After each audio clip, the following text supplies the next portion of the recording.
Assalamualaikum warahmatullahi wabarakatuh. Saya Heri Susanto, mahasiswa Sekolah Pascasarjana Universitas Terbuka pada program studi Magister Pendidikan Dasar dengan nomor induk mahasiswa 501172436.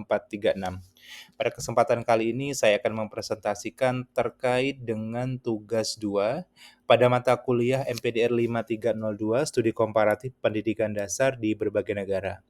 Tugas tersebut yaitu menganalisis dua artikel yang terindeks Sinta dan Scopus. Kita akan membahas artikel penting tentang sensitivitas gender di pendidikan dasar, mulai dari pendidikan agama Islam berbasis multikultural hingga pelatihan guru STEM. Nantinya juga akan menghubungkan dengan pengalaman mengajar dan modul MPDR 5302. Masuk pada bagian 1, artikel 1. Di sini saya memilih artikel dengan judul Sensitivitas Gender dalam Pembelajaran Pendidikan Agama Islam berbasis nilai-nilai pendidikan multikultural SD Al-Irsyad 01 Purwokerto, diambil dari jurnal Yin Yang tahun 2023. Di era masyarakat multikultural, pendidikan agama Islam tidak boleh hanya mengajarkan doktrin agama, tetapi juga nilai inklusif di mana di dalamnya diterapkan demokrasi, toleransi, dan kesetaraan gender. Penelitian ini dilakukan di SD Al-Irsyad, Purwokerto, yaitu sebuah sekolah Islam swasta dengan siswa dari latar etnis yang beragam. Selanjutnya,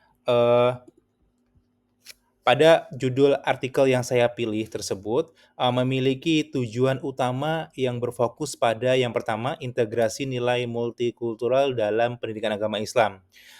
Kemudian menghindari bias gender dalam proses pembelajaran. Ketiga, memberikan kesempatan yang setara bagi seluruh siswa, baik laki-laki dan perempuan. Lanjut pada metode penelitian. Pada metode penelitian, artikel tersebut menggunakan kualitatif deskriptif, di mana dalam pengumpulan data melakukan wawancara oleh guru pendidikan agama Islam dan kepala sekolah.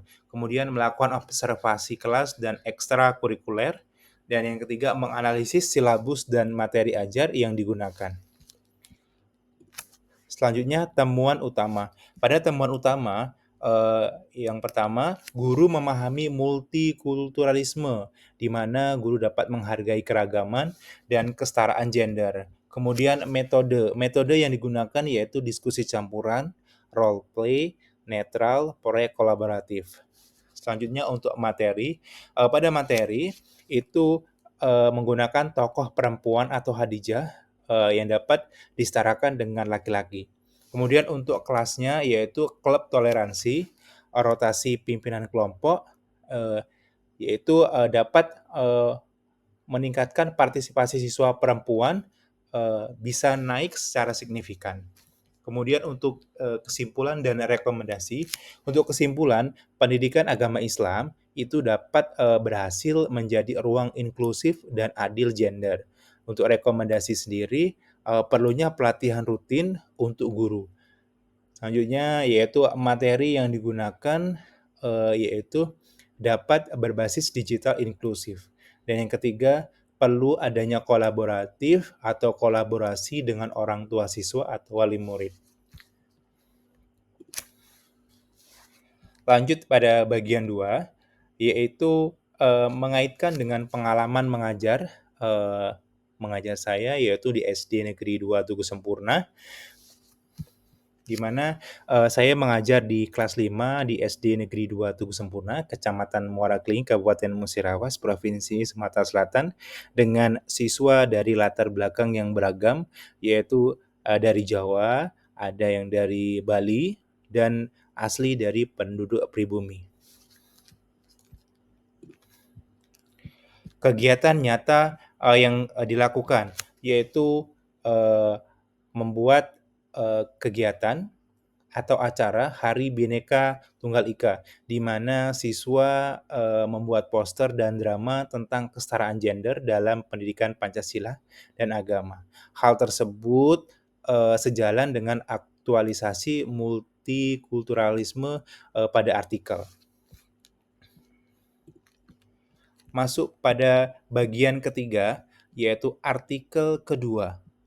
Pada artikel kedua itu terkait dengan pelatihan guru STEM gender dan sensitif. Di sini saya mengambil judul artikel yang terindeks Scopus, yaitu Empowering Educator Training on Gender Sensitive STEM Instruction.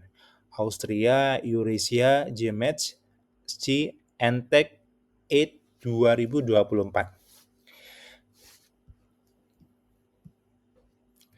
Anak perempuan kehilangan minat STEM sejak sekolah dasar karena yang pertama stereotip memandang bahwa matematika itu hanya untuk laki-laki saja. Kemudian kurangnya role model untuk perempuan.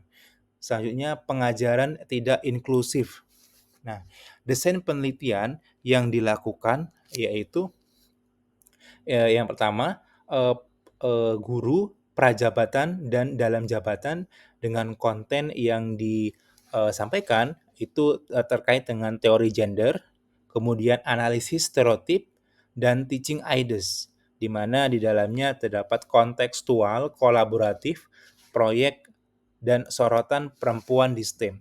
Kemudian hasil utamanya yaitu untuk siswa sekolah dasar suka semua teaching aids tanpa membedakan gender. Kemudian untuk guru sendiri itu self concept naik secara signifikan. Kemudian untuk tantangan sendiri itu beberapa ide kurang praktis. Guru butuh pelatihan untuk yang akan datang atau lebih lanjut. Lanjut pada bagian keempat, yaitu keterkaitan dengan modul MPDR 5302, di mana di sini ada tabel yang sebelah kanan itu tentang konsep MPDR 5302 dan sampingnya itu keterkaitan dengan artikel 2. Pada konsep itu stereotip gender sejak sekolah dasar dengan keterkaitan dengan artikel 2 yaitu stereotip STEM muncul dini di mana intervensi sejak SD. Kemudian konsep guru sebagai agen perubahan memiliki keterkaitan dengan artikel 2 yaitu pelatihan tingkatkan self konsep guru. Untuk konsep strategi didaktif inklusif memiliki keterkaitan dengan artikel 2 yaitu teaching aids, kolaboratif, kontekstual, dan hindari kompetisi. Selanjutnya konsep evaluasi dari siswa. Keterkaitan dengan artikel 2 yaitu siswa SD nilai ID atau ide itu dibuktikan empiris inklusivitas. Selanjutnya untuk konsep pelatihan berkelanjutan memiliki keterkaitan dengan artikel 2 yaitu pelatihan 3 bulan itu efektif tanpa butuh lanjutan. Nah, masuk kepada kesimpulan. Sensitivitas gender bukan merupakan tambahan, tapi sebuah inti pendidikan inklusif, baik di pendidikan agama Islam maupun STEM. Aksi nyata yang perlu memang untuk dilakukan yaitu mulai dari rotasi peran, materi inklusif, dan pelatihan guru yang berkelanjutan. Nah, untuk itu mari kita bersama-sama mewujudkan kelas yang adil, berani, dan penuh potensi untuk semua anak tanpa terkecuali. Oke, terima kasih. Saya akhiri. Wassalamualaikum warahmatullahi wabarakatuh.